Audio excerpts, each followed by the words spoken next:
I have always taken pride in my home. It is not the biggest house on the block or the most expensive, but it is mine, and I have put my heart into every corner of it. The crown jewel, however, is the backyard pool.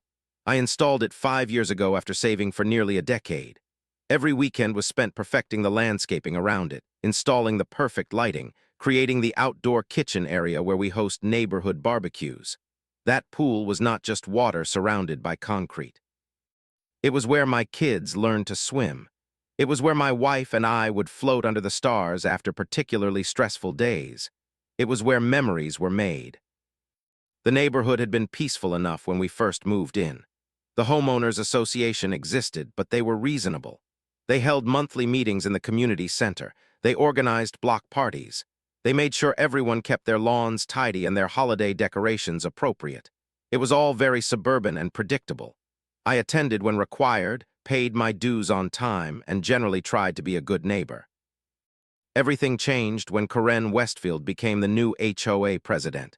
She had moved to our community only 2 years prior, but she positioned herself as the defender of property values and community standards with remarkable speed.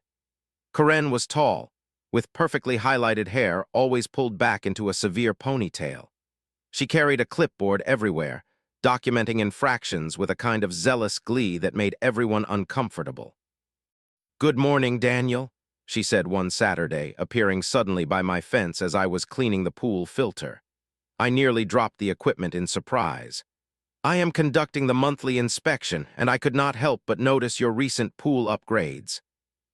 I nodded cautiously, gesturing to the new stone pavers surrounding the pool. "Just finished them last weekend. They replaced the old concrete that was cracking." Karen made a note on her clipboard, her red fingernails tapping against the paper. "And did you submit the proper forms for this alteration?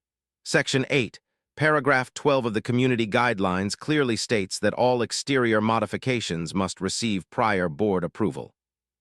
"It is not really an alteration," I explained patiently. "It is maintenance. The old surface was becoming a safety hazard." She looked at me over her designer sunglasses.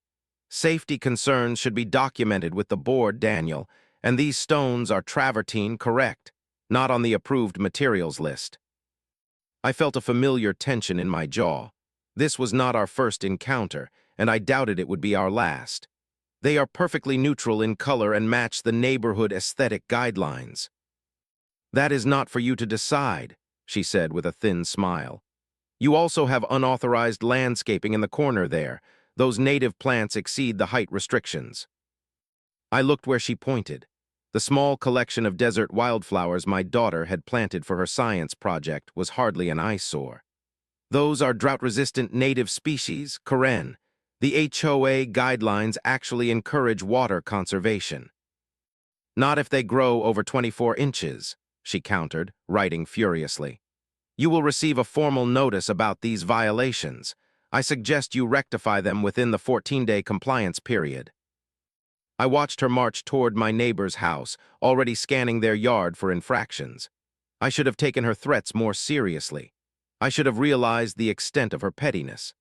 But I simply rolled my eyes and returned to my pool maintenance, dismissing her as an annoyance rather than a threat. That decision would cost me dearly. The morning it happened was unusually quiet. I stepped outside with my coffee, ready for my usual sunrise swim before work. The smell hit me first. Acrid, chemical, wrong. I rushed to the edge of the pool and stared in disbelief. The water was not blue anymore. Black sludge floated on the surface, thick and oily, catching the light in sickening rainbow patterns. My hands shook as I set down my coffee cup and pulled out my phone. We had installed security cameras after a series of minor vandalism incidents in the neighborhood. I quickly pulled up the previous night's footage. There it was. At 2:17 a.m., a figure approached my backyard fence. The motion-activated lights came on, clearly illuminating Karen's face as she glanced around nervously. She carried something heavy, a large container. With deliberate movements, she emptied its contents into my pool, replaced the lid, and hurried away. I watched the footage 3 times, my rage building with each viewing. The betrayal was not just the act itself, but the calculated nature of it. This was not an impulsive decision. This was planned. This was malicious. This was Karen declaring war.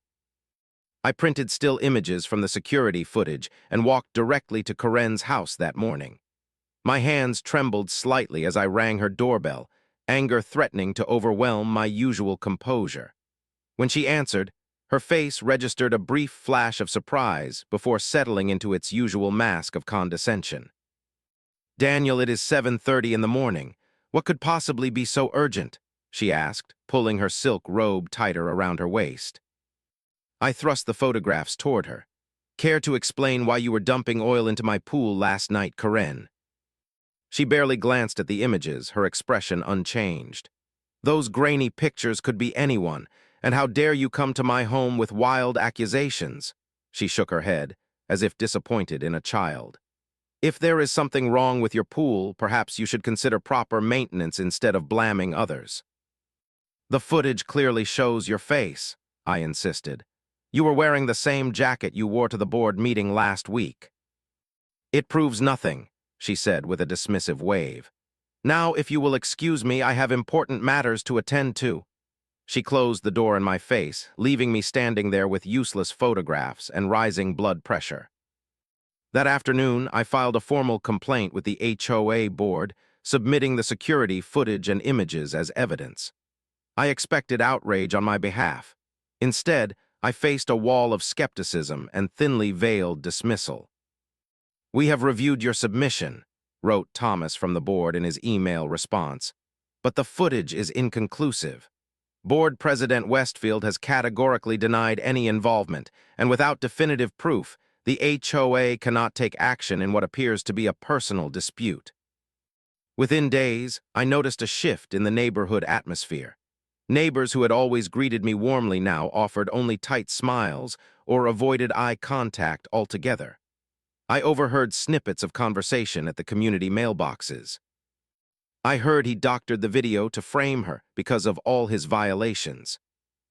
Apparently, he damaged the pool himself for the insurance money. Karen says he has always had it out for her since she reported his illegal additions." The isolation was subtle but unmistakable. Invitations to neighborhood events stopped. Parents mysteriously began picking up their children when they saw my kids playing outside. My wife returned from the grocery store in tears after being openly snubbed by women who had once been friendly acquaintances.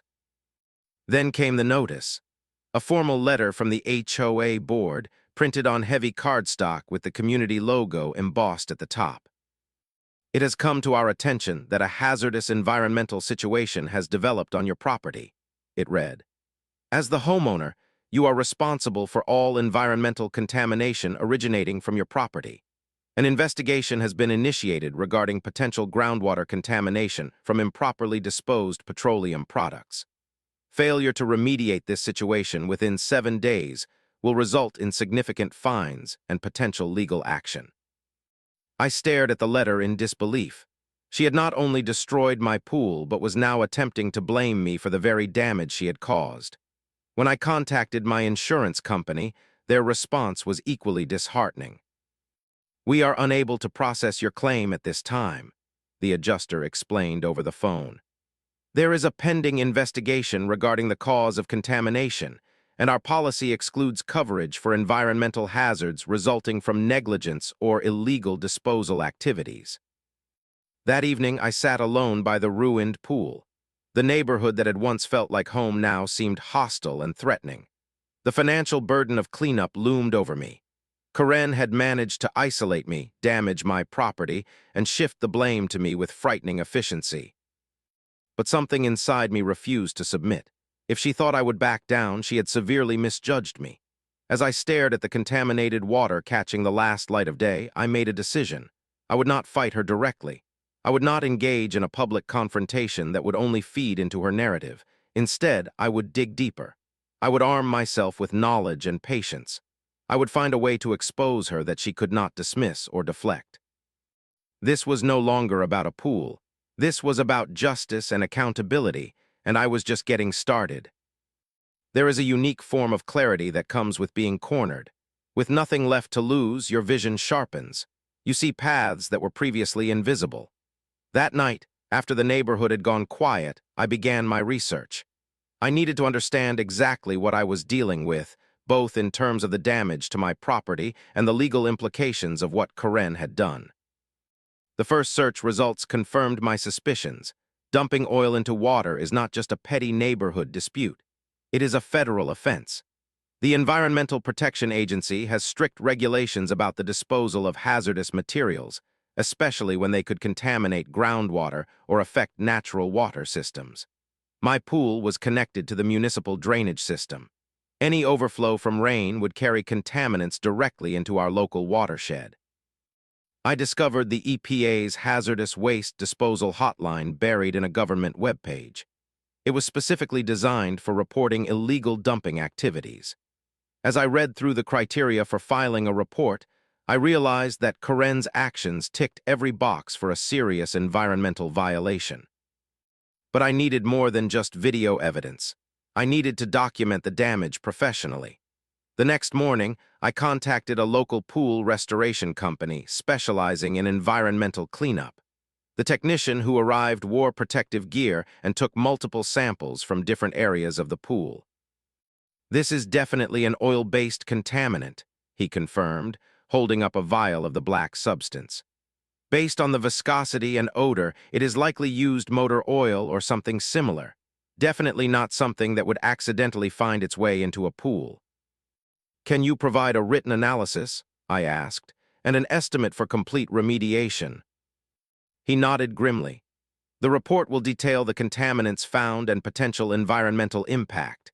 As for remediation, you are looking at complete draining, specialized disposal of the contaminated water, thorough cleaning of all surfaces, replacement of the filter system, and testing to ensure no groundwater contamination. Conservatively, $30,000 minimum."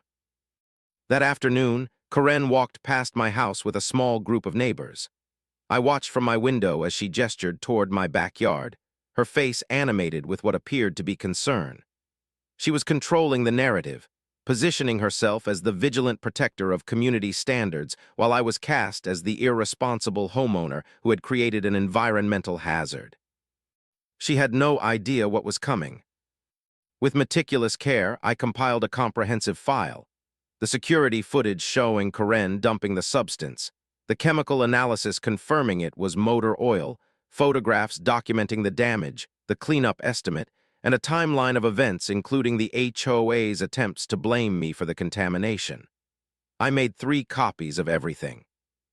That evening, I submitted an anonymous tip to the EPA's hazardous waste hotline, providing all the evidence I had gathered. I included contact information for a follow-up, but requested confidentiality. This was not about seeking attention or public vindication. This was about holding someone accountable for a federal environmental crime. Over the next few days, I maintained a low profile. I documented every interaction with the HOA and kept detailed notes of conversations with neighbors. Karen continued her campaign against me, seemingly confident in her position of authority.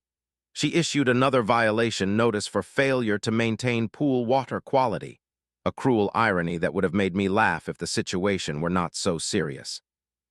4 days after my EPA submission, my phone rang. The caller identified himself as Special Agent Marcus Reynolds from the Environmental Protection Agency's Criminal Investigation Division. "We have reviewed the materials you submitted regarding the illegal dumping incident," he said, his voice professional and measured. "Based on the evidence provided, we are initiating a formal investigation. Would you be available for an in-person interview tomorrow morning?" As I confirmed the appointment, I felt a weight lift from my shoulders. For the first time since discovering the oil in my pool, I felt a glimmer of hope. Karen had aligned herself with the power of the HOA, but she had not counted on the much greater authority of federal environmental law. She had played a small game of neighborhood politics, unaware that she had triggered consequences far beyond her control. The trap was set, the countdown had begun, and Karen had no idea what forces she had awakened. Special Agent Reynolds arrived at my home dressed in plain clothes, his government credentials the only indication of his authority. He was accompanied by an environmental technician who immediately began taking samples around the perimeter of the pool. We need to establish the extent of possible soil and groundwater contamination, Agent Reynolds explained as we sat at my kitchen table. Used motor oil contains heavy metals and other toxins that can persist in the environment for years if not properly remediated. I provided him with all original documentation, including the unedited security footage. She specifically targeted my property after issuing several disputed HOA violations, I explained. This was deliberate environmental sabotage. The agent nodded, taking detailed notes. The intentional nature of the act elevates the seriousness of the offense. The Clean Water Act and Resource Conservation and Recovery Act both have provisions for criminal penalties in cases of knowing endangerment. That afternoon, Karen noticed the unfamiliar people on my property. She made a point of walking slowly past my house, phone in hand, obviously taking pictures. Later that day, I received another HOA notice, this one more threatening than previous communications. It has come to the board's attention that unauthorized individuals have been conducting activities on your property, it stated. Homeowners are reminded that all environmental testing must be approved by the HOA Environmental Committee. Furthermore, any communication with outside authorities regarding internal community matters must be directed through proper HOA channels. Failure to comply will result in additional fines of $100 per day of violation. I folded the notice carefully and added it to my growing file of evidence. The desperation behind the threat was obvious. Karen was beginning to realize that something was happening beyond her control, and she was scrambling to maintain her authority. The EPA investigation proceeded quietly but thoroughly. Agents interviewed several neighbors, focusing on those whose properties bordered mine. They collected soil samples from various locations throughout the community. They requested drainage maps from the Municipal Water Authority, all without revealing the full scope of their investigation or naming any potential targets. 2 weeks into the investigation, the HOA called an emergency community meeting. I knew it was a trap, but I attended anyway, recording device securely in my pocket. The community center was packed.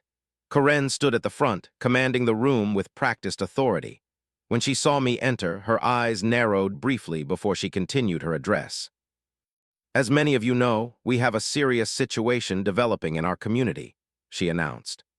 A certain homeowner has created an environmental hazard and is now attempting to deflect responsibility by making outrageous accusations against board leadership.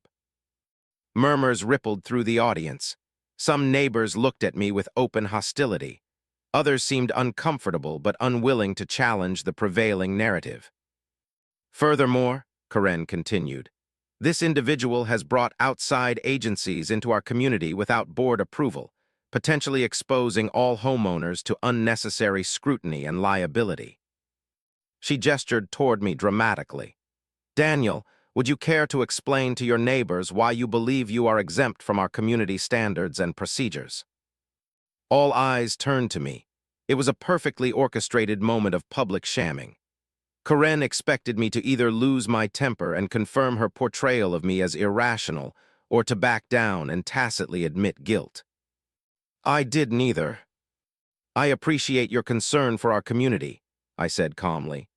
As this appears to be a matter under active investigation, I have been advised not to discuss specifics in a public forum. I am confident that the truth will become clear to everyone in due time. Karen's triumphant expression faltered slightly. She had expected anger or defensiveness. My calm response clearly unnerved her. That sounds like an admission of guilt to me, she declared, attempting to regain control of the narrative. This community deserves answers, not evasions. I simply smiled politely and remained silent, letting her growing desperation become increasingly obvious to everyone present. The meeting continued, but something had shifted. A few neighbors glanced at me with curiosity rather than condemnation. The seed of doubt had been planted. As the meeting concluded, I noticed 2 men in the back of the room quietly taking notes. I recognized one as an EPA field agent. They had witnessed the entire confrontation without revealing their identity. Karen, in her eagerness to publicly humiliate me, had unknowingly performed her intimidation tactics in front of federal investigators. That night my phone buzzed with a text from Agent Reynolds. Soil analysis results back. Significant contamination confirmed. Moving to next phase, stand by. The wheels of justice turned slowly, but they were definitely turning. When the EPA moves, it moves with precision. 3 weeks after the community meeting, a fleet of unmarked government vehicles arrived at our neighborhood entrance. Agents in windbreakers emblazoned with EPA enforcement spread throughout the community, knocking on doors and delivering sealed envelopes. I received mine directly from Agent Reynolds. "This is the official notice of violation," he explained. "A duplicate has been delivered to the HOA board and to Ms. Westfield personally." The letter was impressively official. The EPA seal at the top, multiple reference numbers, legal citations, and clear language identifying Karen Westfield as the responsible party in an illegal dumping incident involving hazardous materials. The potential penalties were listed in cold, bureaucratic prose. Civil penalties up to $500,000 per violation. Criminal prosecution possible. Personal liability not covered by HOA insurance. I knew the exact moment Karen received her copy. Her scream echoed down the street, cutting through the quiet afternoon like a siren.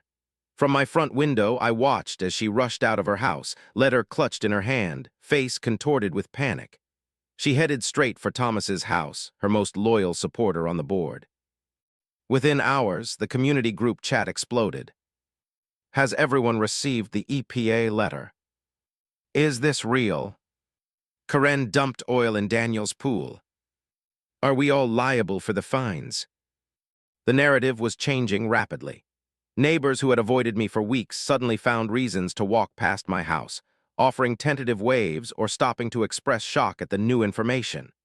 The most dramatic transformation came from board members who had once been Karen's staunchest defenders. One by one, they released statements, distancing themselves from the individual actions of Ms. Westfield and expressing shock and disappointment at the serious allegations. Thomas, previously Karen's most loyal supporter, issued a personal statement. "While serving on the board, I was never made aware of any actions taken against Daniel's property. Had I known of such activities, I would have immediately reported them to proper authorities.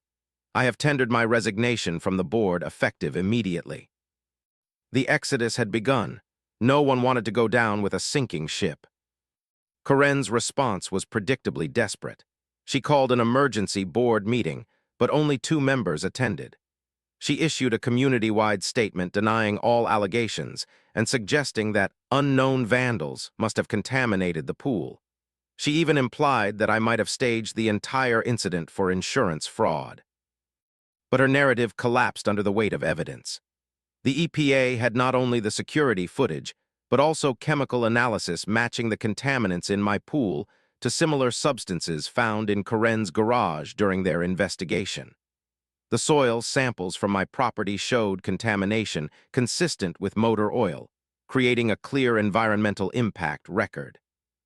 7 days after the notices went out, Karen received the formal penalty assessment, $475,000 in environmental damages, plus mandatory remediation costs.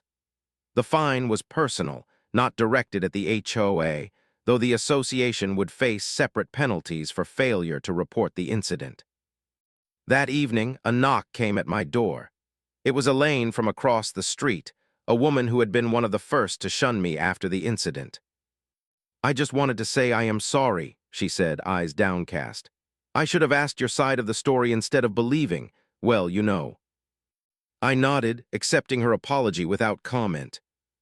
"Is it true," she asked hesitantly, "about the $500,000 fine?"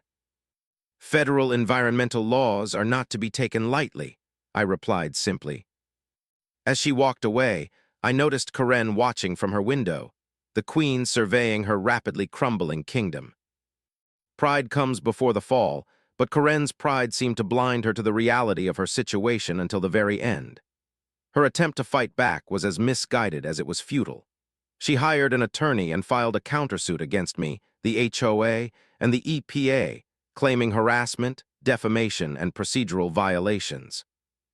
The case never made it past the preliminary hearing. The judge, a stern woman with environmental law experience, took one look at the evidence and dismissed Karen's claims within 20 minutes. "The documentation here is overwhelming," the judge stated for the record. "Security footage, chemical analysis, soil samples, and expert testimony all point to the same conclusion. Ms. Westfield, this court strongly advises you to focus on your compliance with the EPA order rather than pursuing groundless litigation." The local news picked up the story the following day. "HOA board president faces massive EPA fine for backyard oil dump," screamed the headline. The article included unflattering photographs of Karen leaving the courthouse, her face contorted in anger. The reporter had done thorough research, interviewing multiple neighbors who recounted her history of aggressive HOA enforcement. The public humiliation extended beyond our community. Karen worked as a real estate agent for an upscale firm that prided itself on its ethical reputation. 3 days after the news story broke, her photograph disappeared from the company website. Her professional social media accounts went silent. Even her family began to distance themselves. Her husband, a quiet man who had always remained in the background of her community crusades, was suddenly absent from neighborhood events. Their teenage children requested to finish the school year through remote learning options. 2 weeks later, a FOR sale sign appeared in front of their house. The listing appeared online with no interior photographs and a price significantly below market value. The description read, "Motivated seller, immediate occupancy possible." The final blow to Karen's reign came at the emergency HOA board election. With multiple resignations leaving the board unable to function, a special meeting was called to elect new leadership.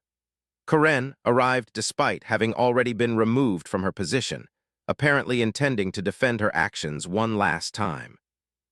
No one would give her the floor. The interim chairman thanked her for her service and then proceeded directly to nominations for new board members.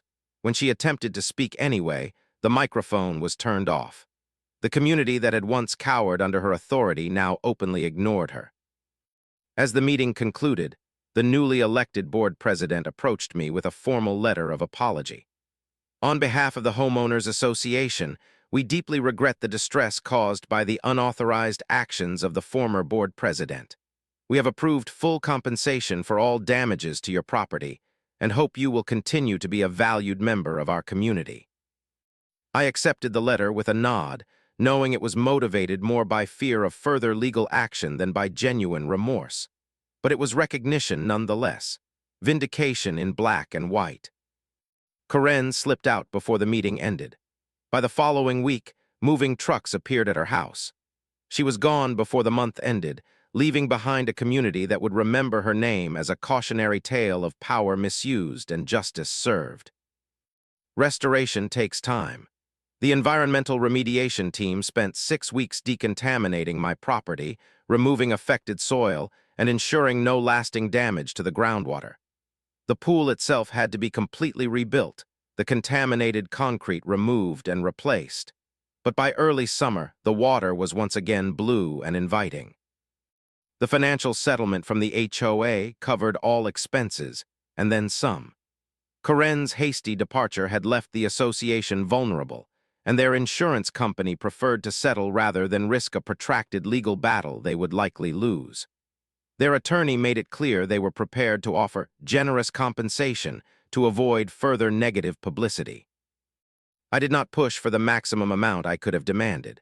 I wanted restoration, not enrichment. I wanted my home back, not a windfall built on conflict. The final agreement covered all remediation costs, the complete pool rebuild with upgraded features, landscaping renewal, and reasonable compensation for the emotional distress my family had endured. More noticeable than the physical restoration was the shift in neighborhood dynamics. People who had previously hurried past my house now stopped to chat. Invitations to community events resumed. There was a palpable sense of collective embarrassment over how easily they had been manipulated into ostracizing my family. 6 weeks after Karen's departure, the new HOA president, Michael, approached me after a community meeting. Several board members and I have been talking, he said, and we would unanimously like to invite you to join the HOA board. We need someone with your principles and level-headedness. I smiled but shook my head. I appreciate the offer, but I have spent enough time in HOA politics for one lifetime. I just want to enjoy my home and my family. Michael nodded in understanding. For what it is worth, we have completely revised the violation reporting procedures. No single board member can issue notices without secondary review, and we have significantly reduced the scope of aesthetic regulations. It was a small victory, but a meaningful one. The community had learned from its mistake. By mid-July, the restoration was complete. The new pool sparkled in the summer sun, surrounded by fresh landscaping and a slightly expanded deck area. To mark the occasion and signal a new beginning, I organized a neighborhood pool party and barbecue. The response was overwhelming. Nearly every family attended, bringing dishes, drinks, and genuine goodwill. Children splashed in the pool while adults gathered around the grill, conversation flowing easily. There was no mention of Karen or the ugly events of the previous months. The focus was entirely on moving forward.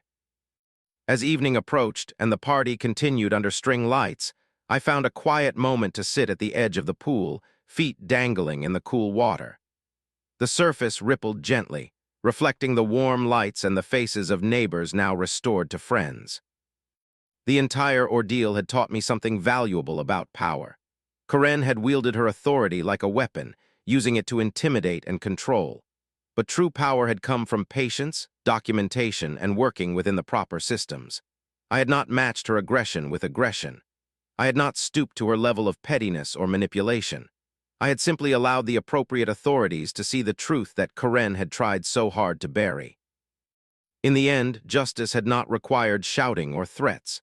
It had required evidence, persistence, and the quiet confidence that truth would eventually prevail. And as I watched my daughter execute a perfect cannonball into the deep end, her laughter echoing across the yard, I knew that the peace we had reclaimed was sweeter for having been temporarily lost. The pool that had once been a battlefield was once again what it was meant to be, a gathering place, a source of joy, and the heart of a home that had weathered a storm and emerged stronger.